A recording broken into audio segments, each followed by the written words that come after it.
மாண்புமிகு முதலமைச்சர் அவர்களும் மாண்புமிகு பேரவைத் தலைவர் அவர்களும் இன்னைக்கு எதிர்க்கட்சி தலைவராக இருக்கிற நானும் ஒரே காலேஜ்ல படிச்ச ஓல்டு ஸ்டூடெண்ட். அரசாங்கத்தை நடத்துறதுல திமுக தான் சீனியர் பேட்ச். உங்களுக்கு தெரியும், 1967 ஆட்சிக்கு வந்தது திமுக தான். நாங்க தான் சீனியர்ஸ். அந்த அடிப்படையில எங்களுடைய நாலேஜையும் எக்ஸ்பீரியன்ஸையும் நாங்க ஷேர் பண்ணிக்க ரெடியா இருக்கோம். அதை ஏத்துக்க நீங்களும் தயாராக இருங்க. ஏன்னா நமக்கு எப்பவுமே தமிழ்நாட்டு மாநிலத்துடைய நலன் தான் மிக மிக முக்கியம். மாண்புமிகு பேரவைத் தலைவர் அவர்களே, நீங்க போட்டியின்றி தேர்வாகியிருக்கீங்க. மாண்புமிகு முதலமைச்சரும் எதிர்க்கட்சி தலைவரான நானும் உங்களை அவை முன்னவரும் இந்த இருக்கையில உட்கார வச்சிருக்கிறோம், அமர வச்சிருக்கிறோம். இன்னைக்கு உங்க கையை பிடிச்சி அழைச்சிட்டு வந்து உட்கார வச்சிருக்கிறோம்.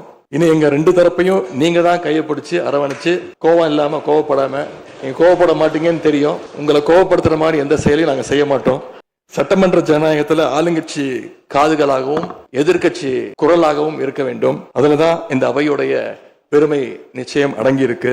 பொதுவா இதுக்கு முந்தைய சட்டமன்ற பேரவை எடுத்துக்கிட்டா ஆளுங்கட்சி வரிசையில அதிக உறுப்பினர்களும் எதிர்க்கட்சி வரிசையில அதை விட குறைவான உறுப்பினர்களும் இருப்பாங்க. ஆனா இந்த முறை கிட்டத்தட்ட ஆளுங்கட்சிக்கு இணையான எதிர்க்கட்சி வரிசை வலிமையா இன்னைக்கு அமைஞ்சிருக்கு. அதுதான் இந்த பேரவையுடைய இன்னொரு கூடுதல் சிறப்பு. இதன் மூலமா தமிழ்நாட்டு மக்கள் ஒரு முக்கியமான செய்தியை நமக்கு சொல்லி இருக்கிறாங்க. அது என்னன்னா, எதிர்க்கட்சி வரிசை மிக மிக வலிமையாக இருந்து இந்த அரசை, புதிய அரசை வழிநடத்தணும், ஆக்கப்பூர்வமான விமர்சனங்களை முன்வைக்கணும் அப்படின்னு மக்கள் நமக்கு சொல்லி இருக்கிறாங்க. நான் நம்புறேன்.